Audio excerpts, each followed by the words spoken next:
Hello viewers, আসসালামু আলাইকুম। আশা করি সবাই ভালো আছেন। আজকে আমার রেসিপিতে থাকছে কাঁচা টমেটো ভাজি। তো এই রেসিপিটি খুব সহজেই করা সম্ভব। তো চলুন কথা না বাড়িয়ে মূল রেসিপিতে চলে যাই। এখানে আমি ৫ টি টমেটো নিয়েছি, কাঁচা টমেটো এবং ১ টি পাকা টমেটো। আমি এভাবে কুচি করে কেটে নিয়েছি।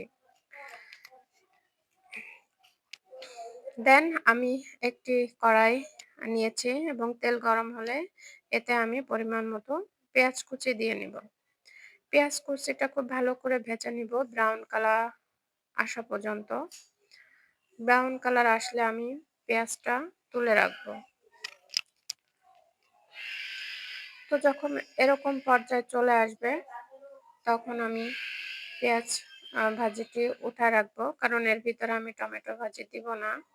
তাহলে টমেটো ভাজির আলাদা কোনো ফ্লেভার আসবে না। তো এখানে আমার কুচিয়ে রাখা টমেটোগুলো এড করে দিব।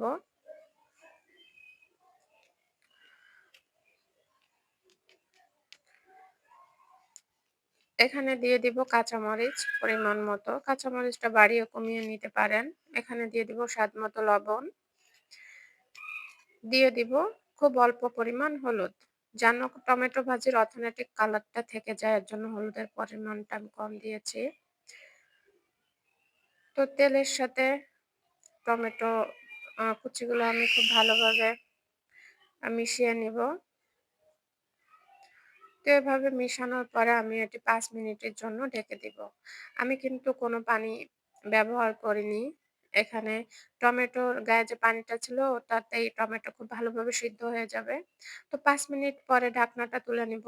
দেখতেই পাচ্ছেন টমেটো ভাজিগুলো খুব ভালোভাবে সিদ্ধ হয়ে গেছে এবং পানি টেনে গেছে।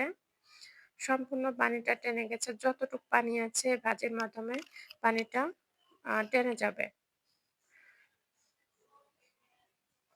দেখতেই পাচ্ছেন তেল চুইয়ে পড়ছে।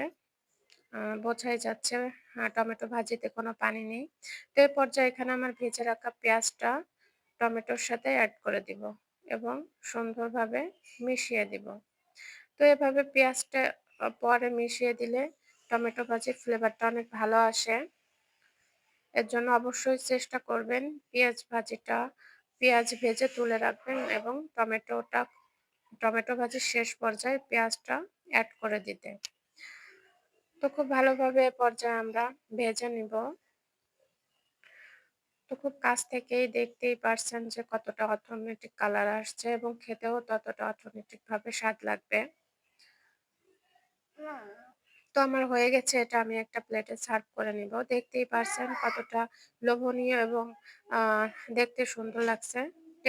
টেক্সচারটা অনেক ভালো আসছে। আশা করি আমার ভিডিওটা আপনাদের ভালো লাগবে।